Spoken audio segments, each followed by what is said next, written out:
Discover the world's most exclusive escapes, private islands, luxury resorts, and unforgettable retreats. This is JetSet Hideaways, where your next dream destination begins.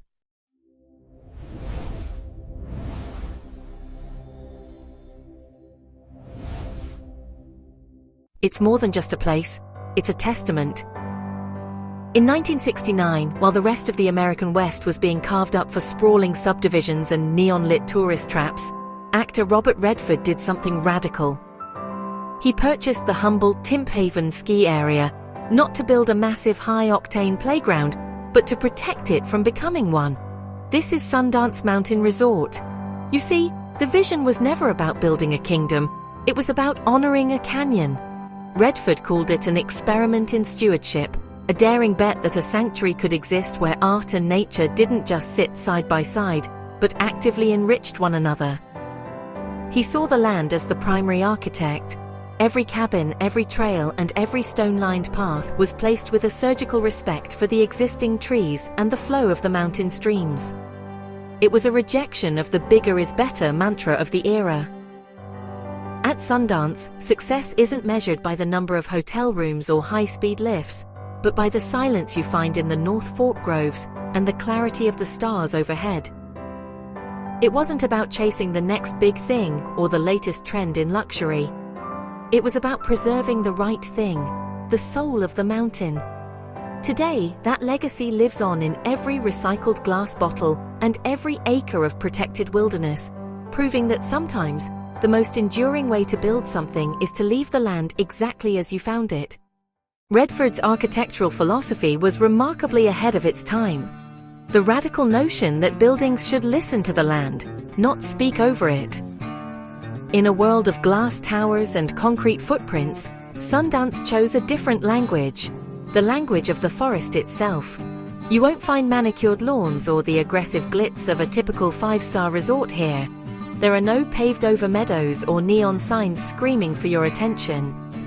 Instead, the resort uses a palette of native textures: rugged stone pulled from the surrounding earth, aromatic cedar, and hand-hewn logs that look as though they were reclaimed from the mountain's own history. Every structure is intentionally designed to recede, to bow down to the landscape. The rooftops mimic the angles of the ridges above. The colors are the browns, grays, and deep greens of the timberline. The goal wasn't to create a monument to man, but to provide a frame for the real star of the show, the pristine, unyielding environment of the North Fork Canyon. When you walk these paths, you realize the buildings aren't just sitting on the mountain, they are part of its ecosystem. There is a powerful, almost heavy quietude in a place that has nothing to prove. It's an architecture of humility, reminding us that the most profound luxury isn't found in what we build, but in what we choose to leave untouched. But it's not just any mountain hideaway. Sundance's identity is fused with creativity. It's the very marrow of the place. While other resorts offer high-tech arcades or shopping malls, Sundance offers a return to the tactile, the handmade, and the inspired. The art studio isn't a mere amenity, it's a heartbeat. Here, year-round workshops invite you to trade your screen for a potter's wheel or a silversmith's torch. You can feel the cool dampness of the earth in the pottery studio or the weight of history in a jewelry-making class. It's a space where the barrier between the guest and the creator dissolves completely. And then there is the famed glass-blowing studio, perhaps the ultimate symbol of the resort's philosophy. Here, the cycle of stewardship is made visible. Every single piece created is blown from 100% recycled glass, collected directly from the resort's own operations. They take the refuse of a dinner service, the wine bottles and water jars, and, through fire and breath, turn common waste into elegant, functional form. It's an encouragement, really.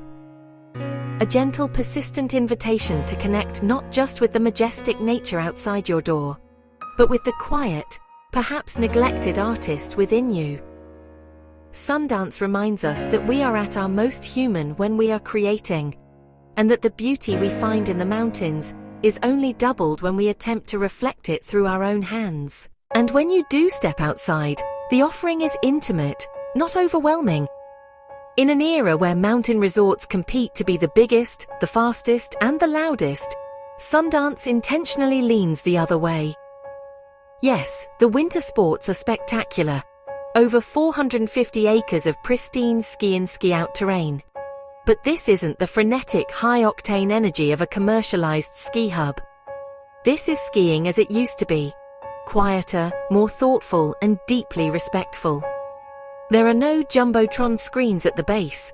No thumping bass lines echoing off the cliffs. Instead, there is the rhythmic breath of the mountain. It's a place where you don't just conquer a run. You develop a deeper appreciation for the land you're gliding across. As the seasons shift and the snow retreats, the mountain transforms into a hiker's and fly fisherman's paradise. The world slows down even further. You'll find yourself on trails that feel like secrets, winding through groves of aspen and pine where the only footprints are your own. On the river, the art of the cast becomes a meditation, a silent dialogue between you and the cold, clear water of the Provo. Here, the biggest thrill isn't found in an adrenaline spike or a crowded summit. It's found in the profound, ringing silence of a mountain peak at dusk. A moment of absolute stillness, shared with no one but yourself. It is a rare gift in a noisy world, the luxury of being alone, but never lonely. A stay at Sundance isn't about escaping reality, it's about confronting it. We often travel to distract ourselves, to drown out the noise of our lives with louder, brighter spectacles. But Sundance asks something different of you. It asks you to strip away the digital hum and the frantic pace, and to stand face to face with the raw, quiet beauty of the world as it was meant to be. In its unpretentious luxury and its unwavering dedication to the arts, Sundance serves as a gentle but firm reminder. It reminds us of the vital importance of simplicity, the restorative power of creativity, and the urgent preservation of what is truly valuable: our air, our water, and our connection to the earth. It's a retreat that honors the planet with every design choice and every conserved acre, and in doing so, it invites you to do the same. It challenges you to consider your own footprint and your own legacy. This isn't a place for the hurried or the hollow. This is a place to finally slow down, to breathe air that feels like a tonic, to remember that in a world obsessed with more, the most exquisite luxury, the one we most often overlook, is simply being fully present in the here and now, to see the mountain, to hear the stream, to find yourself again. This is Sundance. If you enjoyed this journey, we'd love to hear from you. Share your thoughts in the comments, give the video a like, and subscribe to join us for more unforgettable escapes around the world. When you're ready to plan your own escape, you'll find the link waiting for you in the description. This is JetSet Hideaways. Where to next?